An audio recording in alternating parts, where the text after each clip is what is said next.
Hi, I'm Candice Malcolm, and this is the Candice Malcolm Show. Folks, there is so much going on in Ottawa right now, so much in the political lane that we have to get to. Obviously, yesterday was a huge day with the budget. Lots of speculation as to whether this may trigger an early election, whether we may be back with potentially fallen government back to an election. I don't think that that's really the conversation anymore because the entire day was sort of hijacked rather than talking about the budget, the spending, the sort of out of control Trudeau era budget that we saw. Instead, the news switched and we started talking about floor crossings and whether or not maybe Mark Carney might have the ability to scoop a majority government out of a minority by having a couple of conservatives shockingly cross the floor. Really not the way that we expected the day to go yesterday.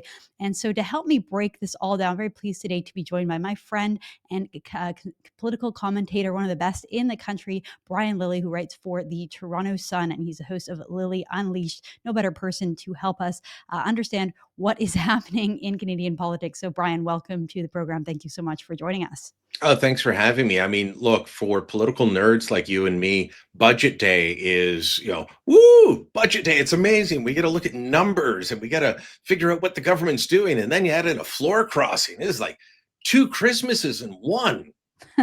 Well, exactly. It makes our job easier when there's a lot to talk about. And it went with the drama of the day yesterday because all of the journalists are in lockup. So when there's a budget, the government gives you an advance copy of it. You're sitting in a room. They take away your phone so that you can't scoop them before the actual budget is read. And so a lot of journalists were sort of caught flat-footed by the news that ended up kind of overwhelming the news of the day, which was this floor crossing. So why don't we start with the budget and what the day was supposed to look like, which is that Mark Carney tabled a $78 billion deficit, the largest deficit outside of the pandemic in Canadian history. And so, for all of those people out there who voted Liberal because they thought they were going to get sort of a blue Liberal or more of a fiscally conservative government, I think that is out the window. I think this idea that Mark Carney came in, that they're going to invest, saying the same thing that we've been hearing for a decade. Yeah. Brian, when you're investing, you really expect there to be an ROI and some kind of something to show for it, right? Instead, what does Canada have?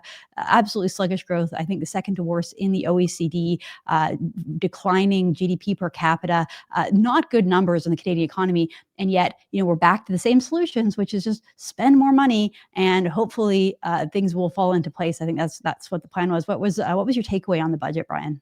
It was a missed opportunity, a great disappointment. This was a budget that was, at the beginning, they were saying it was going to be an austerity budget. Then they moved to, we're going to spend less so we can invest more. So we're going to suck and blow at the same time. Then they were talking about generational transformation. Look, Candice, I did not vote for the Mark Carney Liberals. I did not support what they were putting forward. But when you hear a prime minister saying, that we need to think big, act bigger, and move at speeds not seen in generations, that we need generational transformation of our economy so we can unleash our economy. I'm thinking, okay, that sounds pretty good. Do that. I've been asking you to do that. Do that. Well, they didn't do it. So it wasn't an austerity budget. It wasn't a generational transformation budget. It was a lot more of the same. There are some good things in there, and I'm happy to talk about those. But let's talk about this idea that so many in the media were putting forward saying, well, spending's down. He's going to control spending. Really? Look, there's one page that I go to in every budget, and I don't care who's in power. I go to a page that is always headlined with a table called the Summary Statement of Transactions. For any of you watching, you can pull up the budget online in a PDF form, Control F, Summary Statement of Transactions. This will tell you the basis of what you need to know. And then from there, you go out and you find all the goodies that they're either trying to give you or hide from you. But the Summary Statement of Transactions is, what's the deficit? What are the public debt charges?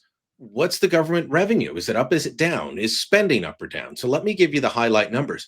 The annual spending deficit is up dramatically, $78.3 billion. Now, in the previous budget that was released a year and a half ago, it's been that long since we had a budget, the deficit for fiscal year 25-26 was projected to be $38.9 billion. So the actual deficit is more than double what they projected in the last budget. You say, okay, well, that was a long time ago. Let's be fair to the government. Well, last December, they released the fall economic statement, the one with the, was it $61 billion deficit that Chrystia Freeland resigned over? That projected that this fiscal year we would have a $42 billion deficit. No, it's $78.3 billion. Now, revenue is down. It was 511 billion last year. It's 507 billion this year, down about $4 billion. Total government spending is up 37.6 billion. Program spending is up 7% to last year. Now, we've been hearing Mark Carney say for a long time, Justin Trudeau was increasing program spending by 8 to 9% a year. That's unsustainable. Well, 8 to 9% is unsustainable. What's 7%? And they've got these projections that, 5 years from now, they'll have program spending increases contained to 1% a year. I don't believe any government's 5-year projections. I don't care who you are. You can be Stephen Harper, you can be Doug Ford, you can be Danielle Smith. I don't care. All of you get it wrong.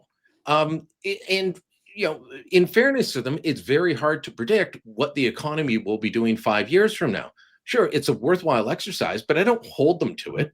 And none of them ever meet it, especially the Liberal governments. They've been a disaster. So you've got all of this going on. And then the public debt charges, $55.6 billion. $55.6 billion just to service the interest on the debt. That is a real problem. That is more than the federal government is spending on the Canada Health Transfer by $1 billion a year. The health transfer is going to grow to $65 billion over the next 5 years. But the public debt charges are projected to grow to $76 billion. So this gap in what we spend on healthcare compared to what we spend on interest on the debt is only going to get wider. Why does that matter? Because the more we spend on public debt charges, the less we have to spend on actual programs. Like, why do we pay taxes? So that we can get services from government. We don't pay taxes so that we can send money to bankers that are, holding our debt. Well, it's absolutely right. And, it's one thing to get it wrong 5 years out because the economy really grew, or maybe there was a recession that you couldn't help. But, 1 year out, you'd think that they would have more accurate numbers. And I get that there was technically a change of government, but it's still the Liberals. There's still a lot of the same people overlapping. And so to get it off by that much, I want to play a quick clip of Prime Minister Mark Carney speaking at a press conference in Ottawa. And he says that the federal budget was prudent, that it managed to strike a responsible, pragmatic, prudent way. Let's play that clip. We've put forward to the House a plan that meets the moment, that manages the federal finances in a prudent, responsible, pragmatic way, gets spending down, and creates this prospect of investment on a scale that we haven't seen for generations. Now, I want to just juxtapose that by saying what Pierre Poilievre, Conservative leader, had to say in question period, which was slamming this government, saying it is the most costly and largest budget deficit in the history of our country outside of the pandemic. Let's play that clip of Poilievre in question period yesterday. The Liberals have introduced the most costly and largest budget deficit in history outside of COVID. The cost of this Liberal budget will drive up the cost of food, housing, and everything else that Canadians buy. And the Prime Minister has broken every single promise he made just 7 short months ago. He promised a $62 billion deficit. He delivered nearly an $80 billion deficit, $16 billion bigger than he promised and twice the size that his predecessor left behind. He promised to spend less. He's spending $90 billion more, costing $5,400 per family in Canada. And that $90 billion, to the Prime Minister's heckles, is above and beyond the promised $16 billion that he says he will one day find. And if he doesn't find them, it will be over $100 billion in brand new spending. This costly budget forces Canadians to spend more on debt interest than on healthcare transfers. Wow. More than the government collects in GST. That means every dollar the Canadians pay in GST will go to bankers and bondholders instead of to doctors and nurses. So, Brian, I want to just mention a couple of other things are tucked away in this budget, including that the budget earmarked nearly $140 million for refugees and former workers in order to get them onto a permanent residency fast track. So, $120 million of new spending over the next 4 years, plus an extra $20 million to just to process all of the basically backlog of applications that are sitting there. One-time measure to accelerate the transition of up to 33,000 work permits into permanent residency. So I think what we're also seeing is an increase in immigration. Liberals are doubling down on that. It seems to me, Brian, that the way that they want to grow the economy is by growing the government, the size of government. That's what they always do. The best way to boost GDP is just to spend more money from the government. It's the easiest way. And then to also artificially boost our population, bring more people into the country, regardless of whether we have a place to house them, whether there's actual jobs for these people, but just bring in more people. It just seems like, again, the same old stuff from this Liberal government. What do you think? On the immigration front, look, I'm the child of immigrants. Grew up in a neighborhood full of immigrants, but there were people that followed the rules. The Liberals took the most successful immigration program in the Western world, in the developed world, and destroyed it, including by encouraging people to come here and claim asylum when they were economic refugees, when economic migrants. And I get wanting to move to another country for a better way of life, a better standard of living. That's what my parents did. That's what so many Canadians did, but they followed the rules. They did it the right way. They have to put these measures in place because the backlog is so large and because it's creating all these problems. And so they're trying to fix their own mess by creating another one. This is a major issue. They grew the GDP of the country for several years by just flooding the country with more and more people. To use the term that Justin Trudeau eventually used, bringing in people faster than we can absorb them. So that is not going to fix the economy. Neither is growing spending.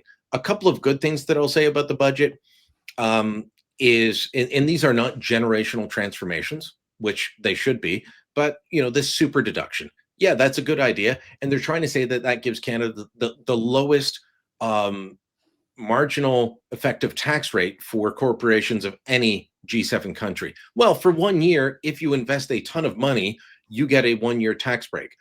The rest of the countries have moved to lower taxes, period. That's what we should be doing. We should be looking at total tax transformation, reducing the number of income tax brackets, both personally and elsewhere. We should be looking at those things. Those aren't there. They got rid of the 10% luxury tax on things like planes and private planes and yachts.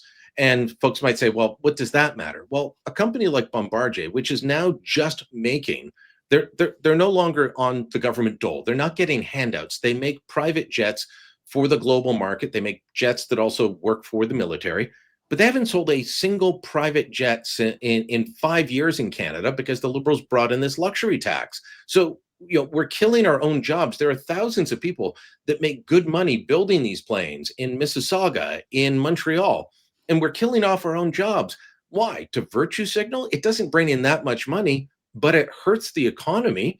We had one boat maker in Kelowna pack up shop and move to Texas because he just said, I can't sell my boats like this. I'll move to where I can sell boats and where I can make them. We have to stop killing off our own economy. There are things they could have done that didn't do. And then, there are silly things they did, like an extra $150 million to CBC and a promise to try and get us into the Eurovision Song Contest. I don't know about you, Candice, but I am really excited for Canada's entry into the Eurovision Song debacle. I don't know if you know much about Eurovision, Brian, but the entire thing is a debacle. I mean, it's like a farce. It's a joke. I actually was backpacking through Europe, I don't know, maybe 15 years ago. And my friend that I was backpacking with was like, hey, let's go to Eurovision. So we bought tickets. We were in Serbia, and it was just an absolute circus. Like nobody takes it seriously. And the music's it's not horrible. taken seriously by the people who are part of it. And yes, it's not even just for Europeans. They have all kinds of Middle Eastern countries and non-European. But why? Like, why is that a priority for Canadians? It makes no sense. And the music's horrible, I gotta say. Yeah, I mean, Celine Dion was in it once. She's fantastic. ABBA's great. Who doesn't love ABBA? But outside of that, really, you're going back pretty far. I think 20 years since anything relevant. 50 years for ABBA. 50, maybe, yeah. Okay, well, I want to talk. So this is what the Conservatives wanted to be talking about yesterday. They released a pretty clever ad that was sort of going viral on X and social media. They released this Full House style parody mocking the Liberals for basically just sounding exactly like they've always sound, with this lie that they say we're not spending your money, we're investing your money for the future. It's always the future. That future never seems to come. That return never seems to come. But anyway, I'll play you just a part of this ad from the Conservative Party released yesterday. Why is the only Liberal plan to spend? Mr. Speaker, the Liberal plan is to invest.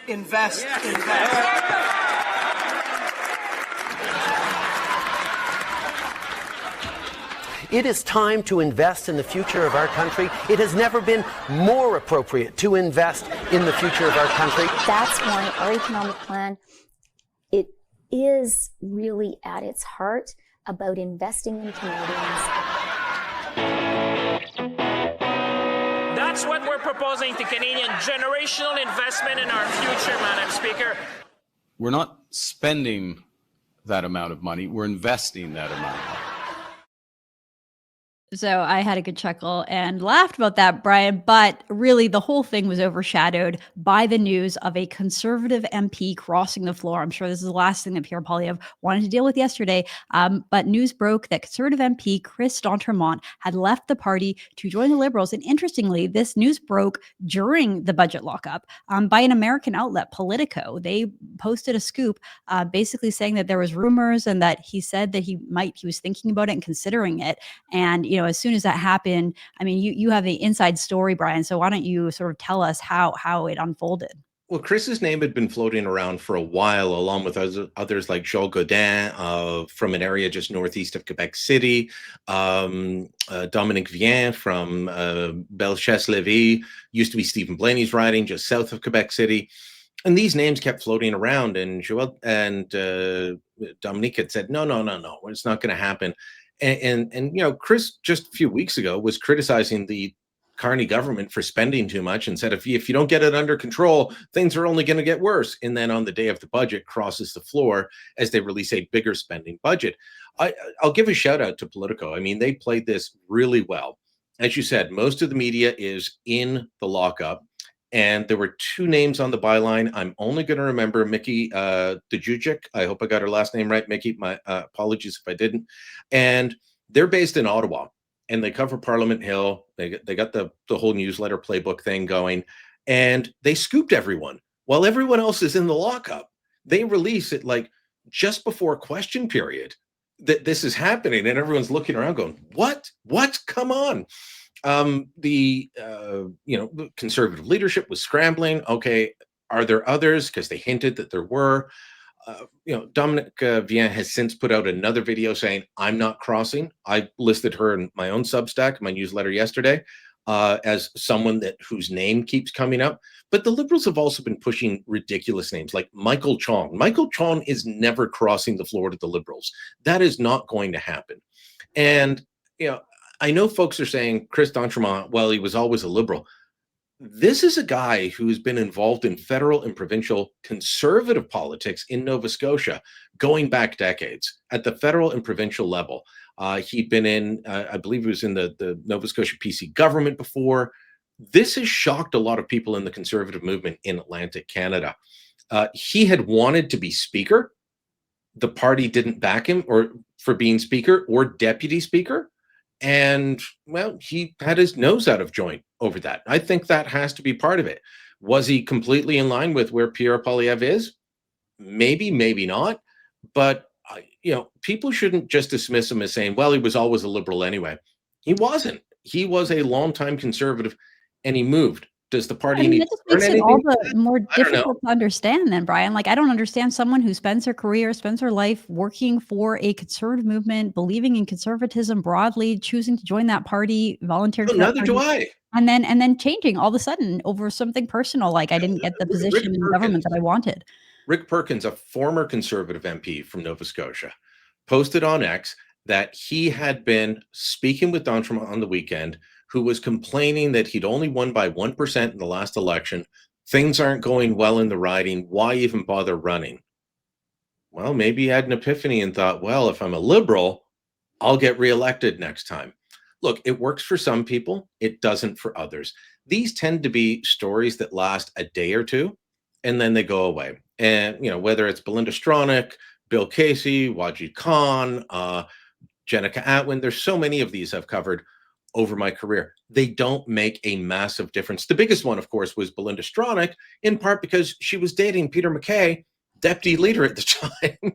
Well, I want to go to Ian Brody, former chief of staff to Stephen Harper. He wrote on social media, he said, "This is the second most consequential floor crossing in my lifetime, solidified the new Conservative Party, began turning the clock on the Martin government," talking about, what you're referring to, which was Belinda Stronach crossing the floor from the Conservatives over to the Liberals back in 2004.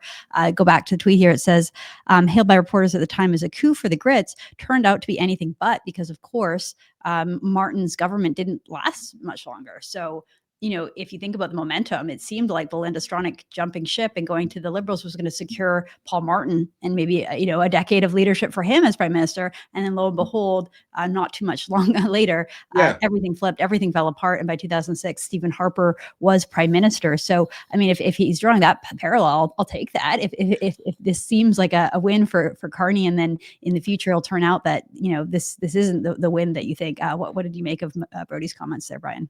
Well, so I was on the Hill at that time, as was Ian, running Stephen Harper's office, and I was a radio reporter. And in the spring of 2005, there was a real attempt to try and take down the Martin government, and the Bloc and the NDP joined with the Conservatives. But then, Belinda Stronach crossed the floor. Chuck Cadman made his famous decision to vote with the government for his own personal reasons.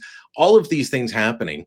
And it really felt like the wind was out of the sails. Okay, Paul Martin's going to stick around for a long time. That was, I'd have to check the dates, but I think May 2005. The government fell in November 2005. We had an election over Christmas. And in late January 2006, Stephen Harper became prime minister and was there for a long time.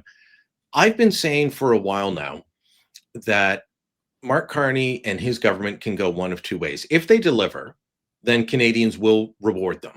If they turn around the economy, if they figure out a way to calm the waters. I mean, we are dealing with tariffs and trade uncertainty, and that is leading to economic uncertainty. If they find a way to calm the waters and turn things around and they deliver, then there's a good chance they'll stick around for a long time. But what has Mark Carney been doing since he became prime minister? He has been overselling and under-delivering. And you and I are not alone in describing the budget this way. Mainstream media is describing the budget that way, which is very problematic for him. He was asked by the Globe and Mail at his news conference on Wednesday morning, "Did you overhype this budget?" And he literally did that in the air and then said, no, he hadn't. Well, what's going on? Like you keep saying you're going to get a deal. You don't get a deal. You keep saying that you're going to do a transformational budget. You don't. Eventually, if he doesn't deliver, he will become the next Paul Martin. And what Liberals are looking at right now and thinking, this is our savior, we're going to be in government for a long time, will quickly fall apart. Again, if he delivers, Canadians will reward him. If he doesn't, I think in the new year, they're going to start turning on him. Well, it's such an interesting perspective because it was a Hail Mary, right? Like the Liberals were totally written off and there was no chance they're going to form government. Pierre was the guy. And so you can imagine when he was recruiting candidates across the country, everyone thought that the Conservatives were going to form a massive majority government because the electorate was going to punish the Liberals. They found Mark Carney, pulled him in. Canadians put some trust in him, but it's a high stakes situation, right? It's like, we trust you in a crisis, but you better deliver. And so far, Brian, I don't think that he is delivering. Thanks so much for your time and your analysis. Always appreciate your opinions and ideas and your time, Brian. Thank you. Thank you. All right. I want to continue talking about the floor crossings and about this MP, Chris D'Entremont. To do that, I'm pleased to be joined by one of my favorite guests here on the Candice Malcolm Show, Wyatt Claypool. Wyatt is a political commentator and founder of the National Telegraph. Wyatt, thank you so much for joining us here. Absolutely. Thanks for having me on, Candice. Okay, so what do you think of floor crossings? I think this is one of the things that Canadians hate the most. I saw Build Canada CEO Lucy Hargraves, who is a federal Liberal, she posted online showing a 2018 Angus Reid poll saying that 4 in 10 Canadians think that floor crossings should be banned. and that anyone who crosses the floor should have to sit as an independent. The people in Quebec are most opposed to floor crossing. So I don't think Canadians like this idea that you can do this. It almost seems like cheating, especially when we're this close to a majority, right? Like there's three, Mark Carney, Prime Minister Carney is 3 seats away from forming a majority. And you're thinking, maybe he can find 3 MPs out there. He's already got 1. He only needs 2 more, and then throw Elizabeth May in there. And all of a sudden, the tables could really flip. So what are your thoughts on all that? Well, maybe the most dangerous outcome is that just one more crosses the floor, and then the kingmaker ends up being Elizabeth May for a couple of years. I think we all get chills just thinking about that. Like, I can tell that we just passed Halloween a little bit ago, knowing with that possibility in the air. The one thing I would say right off the bat is I think that the reaction to Chris d'Entremont leaving may actually be the thing that prevents anyone else from leaving. Because I think that when they realize that they're actually not going to get the sort of easy win the next election that they think they're going to get because of how much they're going to activate Conservatives in their own riding, they may think twice. This is actually something my friend Chris, not Chris d'Entremont, but Chris from the Great Canadian Bagel Channel pointed out, that he's whining about only winning his riding in the last election by 1.1%. But if you look at the history of that riding, that was an outlier result, in part because the NDP completely collapsed, as well as the Liberals having the most friendly news cycle to run on back in April. They're not going to do as well in the next election in what has always been considered a very default Conservative riding, that being Acadianapolis. A lot of small fishing towns, a lot of working class people. It got close just because of the news cycle and the elbows up stuff. I don't think d'Entremont's going to have a very easy time being reelected. If anything, I could actually see the guy getting completely smashed. And yes, this all does seem petty. On the issue of floor crossing in general, though, there are 2 different floor crossings in my mind. There is this one that is petty. It's really just for personal reasons. It has nothing ideological about it. It's going to tick off your constituents. And there are some forms of floor crossing I'm okay with. If a party or a leader just decides that we no longer stand for the things that we said we did in the election, and then you said, well, I can't be here anymore, and you left, that's fine with me. I think that this shouldn't be banned. I think that the social consequences that we're likely going to see for d'Entremont in the next election are the proper consequences. Well, it does seem like career suicide. And I was just talking about this with Brian Lilley. It's like, if you spend your whole career and maybe your life, like I know in Eastern Canada, a lot of people are the party that their parents and grandparents and like their community and their family are a part of. Like they don't necessarily choose the parties. It's like their family's a conservative or their family's a liberal. It just seems like a very drastic step to take. And it wasn't like the thing that I was hearing from d'Entremont wasn't, oh, Pierre Poilievre is too radical and he's too right wing. Like it wasn't really about that. It was really just pragmatic and like, I'm mad because I didn't get this deputy speaker thing that I wanted. I want to play a clip of this MP, Chris d'Entremont, saying, basically just explaining why. Sorry, this is a clip from late September, saying that his constituents were hurting under the Carney government, warned that the Liberal deficit would make things worse. Instead of delivering relief, this government delayed its budget. So we're still waiting for a budget. We haven't seen a budget in a year and a half. Why? Because it's projecting an over $92 billion deficit. That's a monstrous, irresponsible burden on future generations. That's right.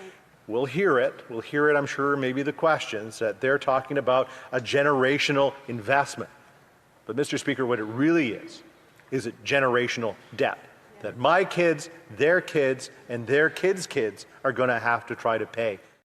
I don't understand how you could say that about a Liberal government and then join them less than a month later. Anyways, that was him just maybe a couple weeks ago. Here is Mark Carney speaking in Ottawa, thanking Chris d'Entremont for crossing the floor, calling the move exceptionally valuable as he would. Here's that clip. I'd like to thank Chris d'Entremont, the member for Parliament for Acadianapolis. I'm honored to welcome him as the newest member of our government caucus. Chris's decision to join the government caucus at this crucial moment for our country is exceptionally valuable and important. So it seems like a solid move to me. There have been a lot of rumors, and Brian mentioned this, and he wrote about a couple of other sort of Quebec area MPs. There was also a crazy rumor spurring around. I don't want to, give hype to rumors that are unproven, but I did hear a couple of rumors, people texting me asking about Edmonton MP Matt Genereux and potentially him crossing the floor. That seems bizarre to me. I've known about Matt for a while, and he doesn't really seem like the type that would.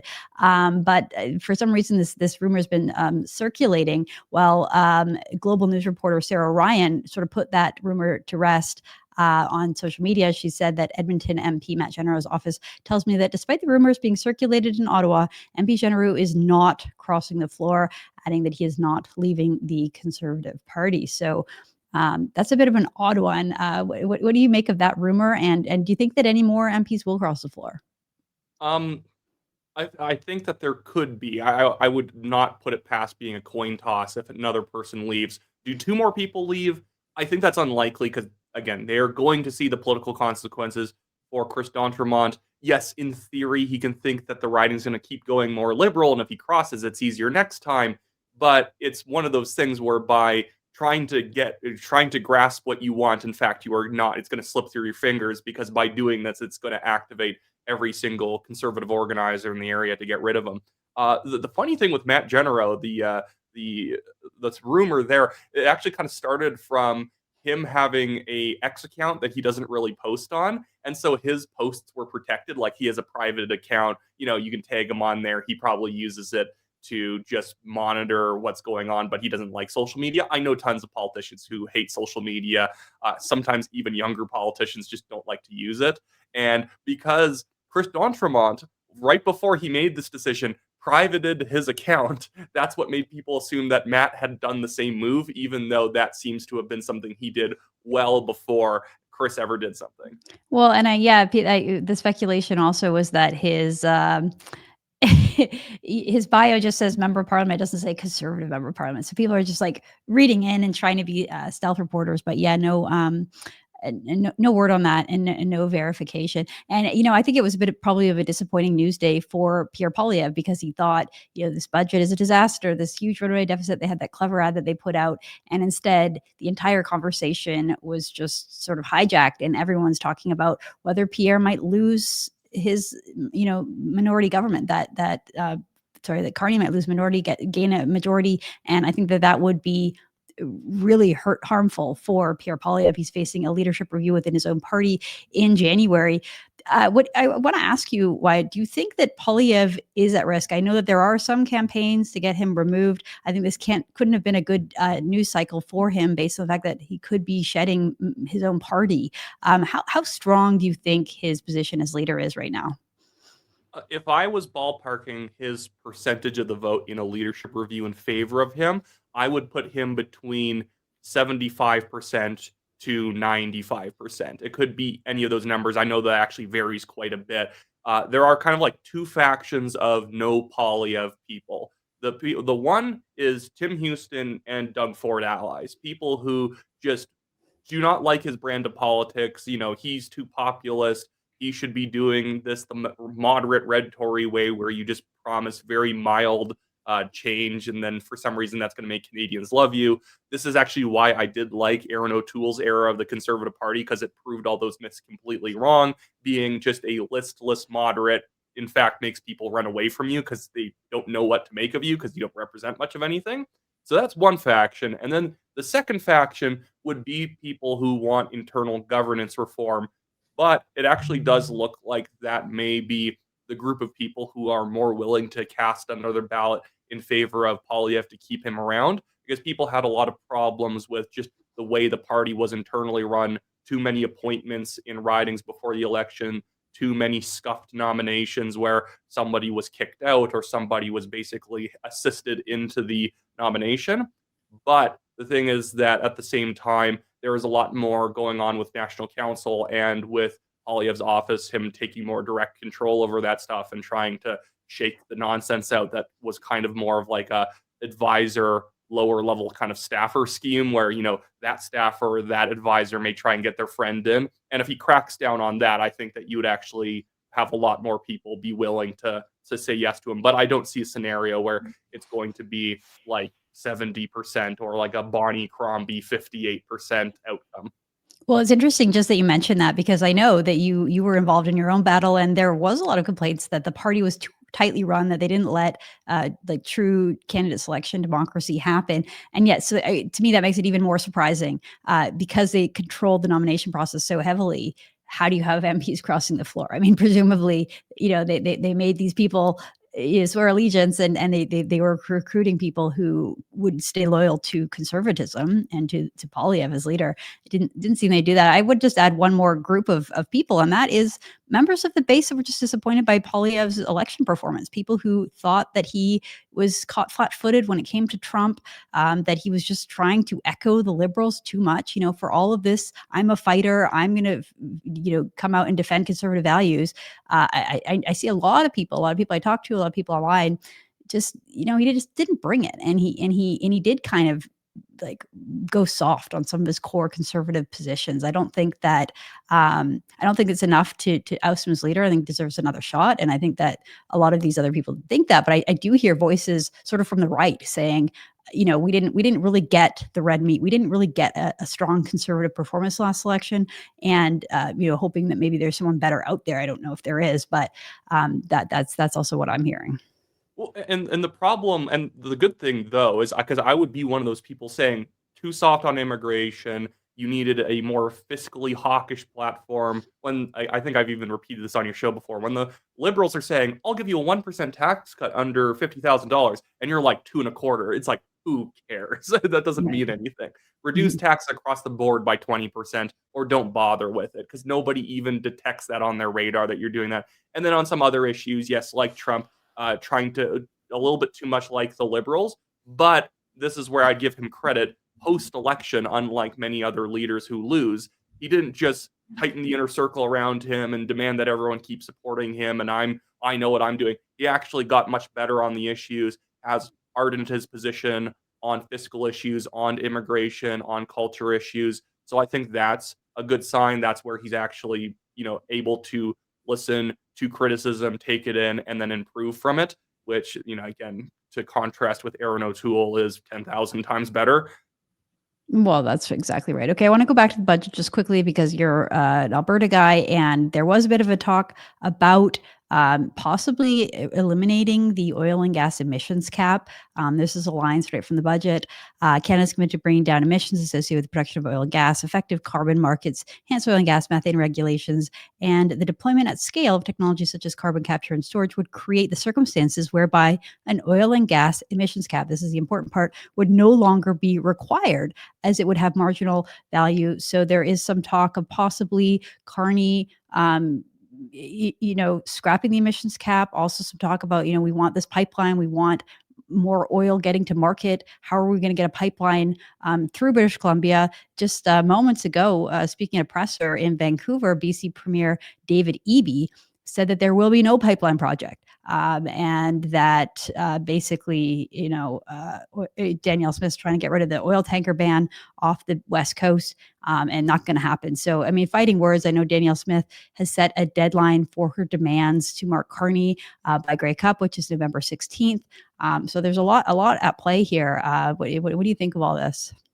Well, on the pipeline issue and the cap issue, I guess the cap could be a good thing or bad thing. Again, two different scenarios here. The one is the spending requirements on oil and gas companies to basically bypass the cap going to be so stringent it basically is a completely neutral decision, that if the cap is losing companies billions of dollars, but you say, okay, we'll get rid of the cap, but you have to spend billions of dollars.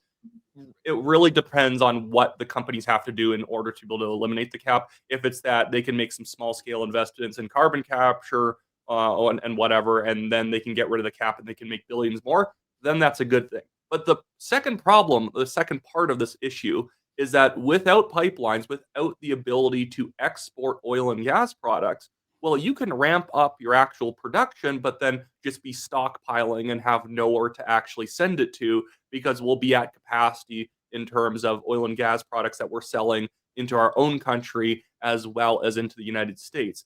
And the thing that the complete farce of that press conference that Eby did today and what he did the previous day, he was seen with Grand Chief Stuart Phillip, who quite literally is the husband of an NDP MLA, and EB basically used that guy to launder the anti-pipeline position where he came out and said, well, the problem is for Indigenous people, a pipeline is a non-starter. It's like, oh, wow, who could have guessed that this guy, married to one of David Eby's colleagues, thought that? And then that's the reason, what Eby is saying, wrapped in his blanket, saying, oh, it's a non-starter, we can't do it, we need to protect our forests. Indigenous people told me, i.e. my colleague's husband told me. Right. Well, let's play the clip so folks know what we're talking about. Here is the scene, and I mean, even just the backdrop, the people, the way that Eby's dressed, wearing some kind of an Indigenous garb here. It's all sort of cosplaying. But anyway, let's play this clip. I'll point out what is obvious to me and has yet to fully sink in for some individuals, which is that there is no pipeline project across the north. There is no route. There is no proponent. There is no financing, simply because the Premier of Alberta would like to get rid of the oil tanker ban on the North Coast does not mean that anybody wants to build this pipeline. It would cost $40 to $50 billion. It would require navigating a consensus at the provincial and coastal First Nations level that has a different approach to growing our economy by developing our coast. And so I'll be blunt, I don't see any prospect of a pipeline unless it is fully taxpayer funded and the federal government forces it through over provincial and Indigenous objections. So really making it very clear there that he thinks that the only way it'll happen is if Carney forces him by law to do it. I mean, there's just so much garbage in that statement saying that we're going to grow our economy other ways. I mean, you look at what's happening out in British Columbia, the economy is not growing out there, okay? You're trying to destroy your own industry. The thing that made Canada developed and wealthy is our natural resources, and you want to keep them in the ground. It's frustrating when that is the counterparty that you have to deal with. What do you think, Wyatt? Well, it's like the logging sector. The harvesting of logs in British Columbia since the NDP took office has fallen by 43%. And we're not really in a scenario where there's no more trees. People can't find trees in British Columbia anymore. And so it's falling because of lack of supply. It's not exactly like the buffalo hunt coming to an end because you just can't find any. It's because they reduce the allowable cut. And so companies can only cut so much and then sawmills close down. It was so bad. An MLA I work with in British Columbia asked the forest minister why they won't increase the allowable cut. And he says, well, that's the chief forester's decision.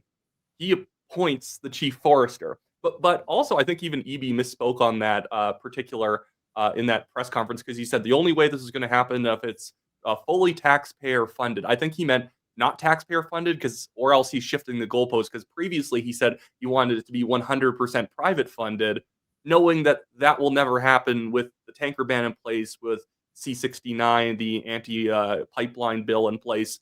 Obviously, you're not going to get investment for something that is borderline impossible, or would cost multiple times more to do than building a pipeline in Texas or somewhere else in the world. It's wondering why.